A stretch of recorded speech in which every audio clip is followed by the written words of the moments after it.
Hello friends, स्वागत है आपका हमारे चैनल पीक पॉइंट पर। पाश्चात्य राजनीतिक चिंतन का हमारा सीरीज़ चल रहा है। इसके पहले 3 वीडियोस ऑलरेडी अपलोडेड हैं। यदि आपने उसे नहीं देखा तो देख लें।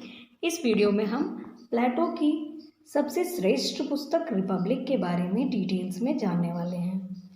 इस वीडियो को अंत तक ज़रूर देखिएगा। बहुत ही मेहनत से ये नोट्स तैयार किया गया है और ये वीडियो सुनने के बाद आपको प्लेटो की रिपब्लिक के बारे में पूरी जानकारी मिल जाएगी। तो चलिए शुरू करते हैं प्लेटो की रिपब्लिक।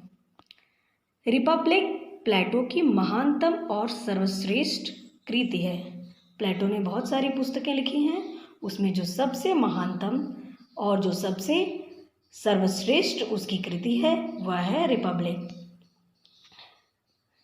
प्लेटो ने इसे 40 वर्ष की अवस्था में लिखी है। जब प्लेटो अपने स्वयं के विचारों में परिपक्व हो गया था, उस अवस्था में उसने रिपब्लिक की पुस्तक लिखी है।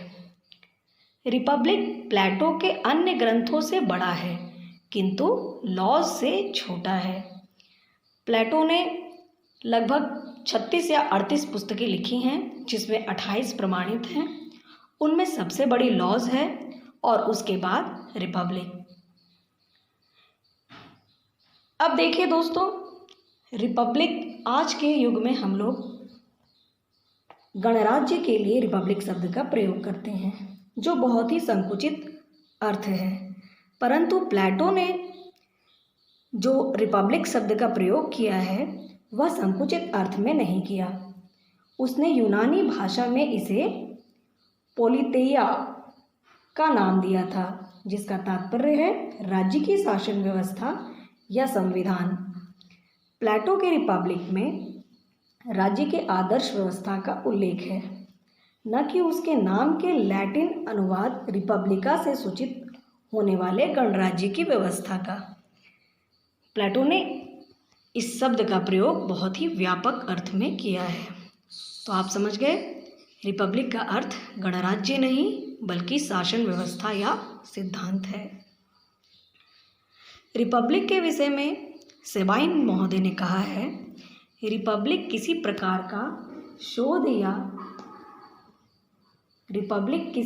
का शोध प्रबंध नहीं है और ना ही यह राजनीति, नीतिशास्त्र, अर्थशास्त्र और मनोविज्ञान इनमें से किसी एक का अंग है। उसमें इन सब का तो समावेश है ही, कला, शिक्षा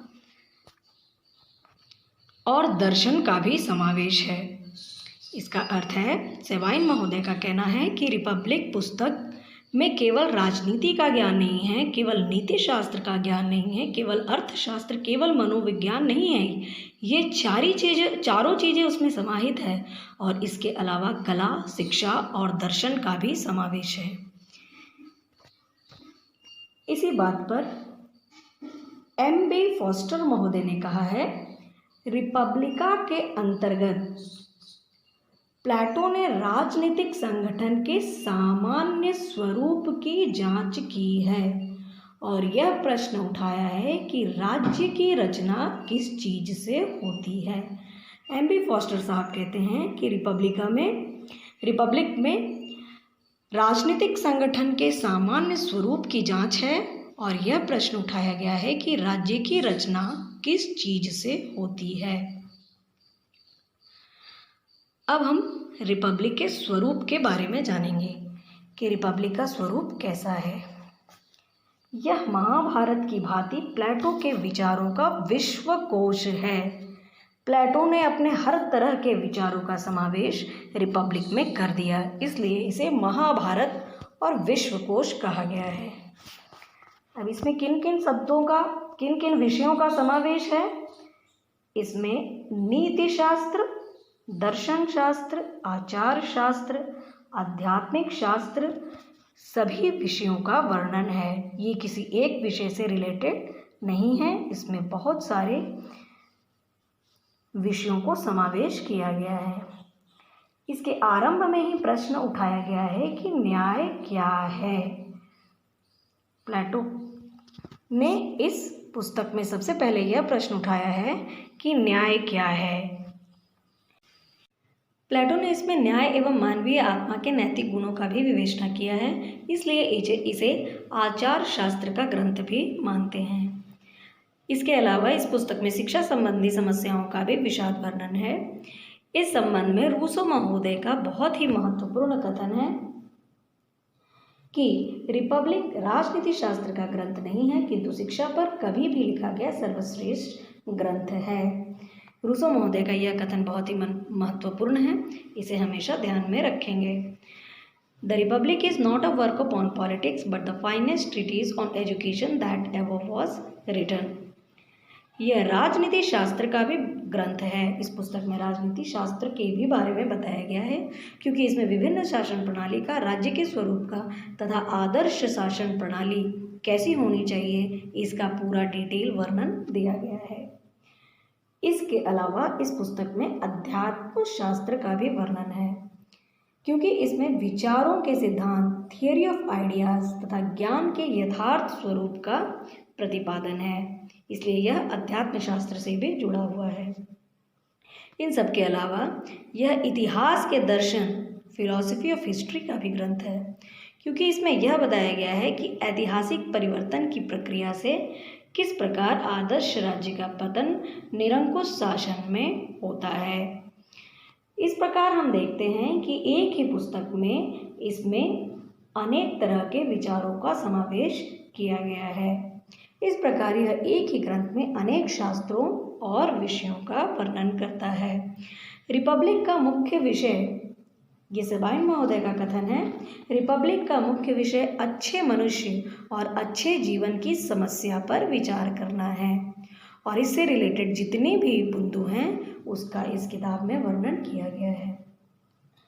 इस पर बार्कर महोदय कहते हैं, यह मानव के समग्र जीवन का दर्शन का प्रयास है। मानव जीवन के प्रत्येक क्षेत्र में जो भी जीवन को अच्छा बनाने के लिए जो भी कार्य किया जाना आवश्यक है, यह उसका कंप्लीट फिलॉसफी है, कंप्लीट फिलॉसफी ऑफ लाइफ है। अब हम लोग देखते हैं रिपब्लिक की रचना किस उद्देश्य से की गई। वह इसके माध्यम से सोफिस्ट विचार द्वारा प्रतिपादित आत्मा तृप्ति के सिद्धांत को गलत और झूठा सिद्ध करना चाहता था। प्लेटो महोदय के समय में जो भी विचार उपस्थित थे वह उन सब को गलत साबित कर अपने फिलॉसफी को सत्य सिद्ध करना चाहते थे। प्लेटो ने रिपब्लिक के द्वारा निरंकुश व्यक्तिवाद का विरोध किया। यह उनका सबसे प्रथम उद्देश्य था कि निरंकुशता को समाप्त किया जाए और उसके स्थान पर राज्य के जैविक रूप, ऑर्गेनिक नेचर का प्रतिपादन उसने किया है। व्यक्ति के लिए न्याय अपने उस कर्तव्य का पालन है जिसके लिए उसे प्रशिक्षण देकर योग्य बनाया गया है। उस समय के समाज में जो भी व्यक्ति, हर व्यक्ति हर पद के लिए उचित माना जाता था, लेकिन रूसो महोदय ने कहा कि नहीं, हर व्यक्ति हर पद के लिए उचित नहीं है, उसे प्रशिक्षण देकर किसी पद के लिए योग्य बनाना पड़ता है, और किसी भी व्यक्ति के लिए न्याय वही होता है जो वह अपने कर्तव्य का पालन कर सके, और उस कर्तव्य के पालन के लिए उसे प्रशिक्षण देना आवश्यक है। बार्गर के अनुसार प्लेटो के राज्य दर्शन का लक्ष्य ऐसी सुदृढ़ और निष्पक्ष शासन की स्थापना करना था जिसमें ना तो अमीर गरीब पर और ना गरीब अमीर पर शासन कर सके, बल्कि जो दोनों के ऊपर हो, या कम से कम जिसमें दोनों संयुक्त रूप से भागीदार हो। यह सबका भला करना चाहते थे और एक अच्छे समाज की कल्पना करते थे। इसका दूसरा उद्देश्य तात्कालीन एथेंस के प्रजातंत्र में प्रचलित लॉटरी के द्वारा नियुक्ति की व्यवस्था का अंत करना था। एथेंस में उस समय लॉटरी के द्वारा नियुक्ति होती थी। अब इस अवस्था में प्रत्येक व्यक्ति को प्रत्येक पद के लिए योग्य समझा जाता था। प्लेटो ने शासन की व्यवस्था को कला सिद्ध करते हुए प्रशिक्षण आवश्यक बतलाया। प्लेटो ने कहा कि जो व्यक्ति प्रशिक्षित हों वे ही शासन करने योग्य हो सकते हैं। एक साधारण व्यक्ति शासन के योग्य नहीं हो सकता।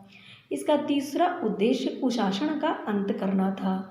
उस समय के समाज में व्याप्त जो कुशासन था उसका अंत करना प्लेटो का मुख्य उद्देश्य था। इस प्रकार रिपब्लिक का मुख्य उद्देश्य समाज में व्याप्त हिंसक स्वार्थपरता, वर्ग संघर्ष एवं कुशासन जैसे रोगों का उपचार करना और समाज को उससे मुक्त कर उसे स्वस्थ और आदर्श रूप करना था। यही रिपब्लिक का मुख्य उद्देश्य है। क्या मुख्य उद्देश्य है?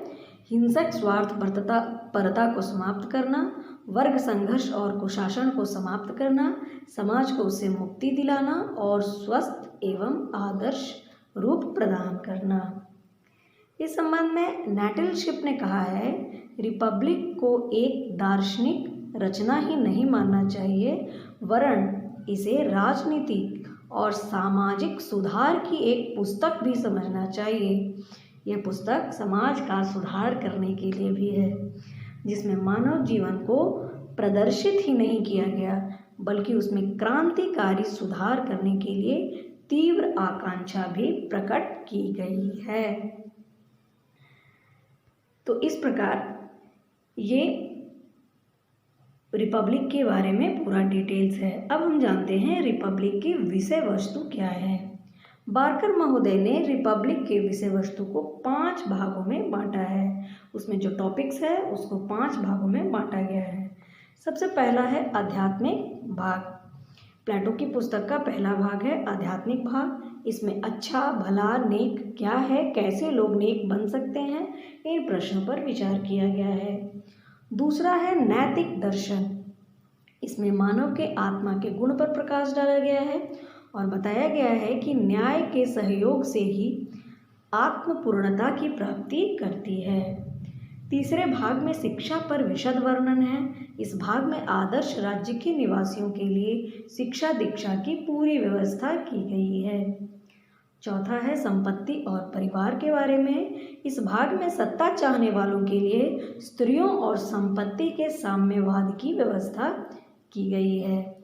और अंतिम भाग आदर्श राज्य का पतन। इसमें प्लेटो ने बताया है कि आदर्श राज्य की विद्यमता के लिए आवश्यक आवश्यकताओं पर नियंत्रण यदि नहीं रखा गया तो आदर्श राज्य निरंकुश और आततायी राज्य में परिणत हो जाएगा। इसलिए एक आदर्श राज्य में अनेक अवस्थाओं पर नियंत्रण रखना भी आवश्यक है।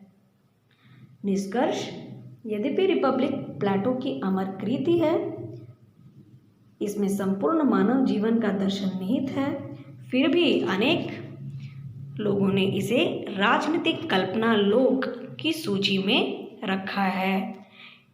उनकी पुस्तक में इतनी बातें बताई गई हैं जो वास्तविक जीवन में संभव ही नहीं है, इसलिए इसे कल्पना का संसार कहा जाता है।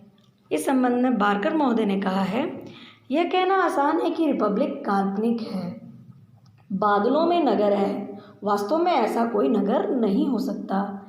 एक सूर्यास्त के दृश्य के समान है जो शायद 1 घंटे के लिए रहता है, तत्पश्चात अंधकार में विलीन हो जाता है। परंतु रिपब्लिक कहीं नहीं का नगर नहीं है, ये नज़र नहीं नगर होगा। यह यथार्थ परिस्थितियों पर आधारित है। यह वास्तविक जीवन को मोड़ने या कम से कम प्रभावित करने के लिए है। संक्षेप में इमर्शन ने कहा है, प्लेटो दर्शन है तथा दर्शन प्लेटो है। यह लाइन बहुत ही इम्पोर्टेंट है, इसे याद रखेंगे। इमर्शन प्लेटो है। इमर्शन महोदय ने लिखा है, प्लेटो दर्शन है तथा दर्शन प्लेटो है। तो इस वीडियो में हमने प्लेटो की रिपब्लिक के बारे में पूरे डिटेल्स में पढ़ा है। यह आपके विभिन्न एग्जाम्स के लिए बहुत ही इम्पोर्टेंट है। यदि आपको वीडियो अच्छा लगा हो तो वीडियो को लाइक और सब्सक्राइब ज़रूर करें। Thanks for watching.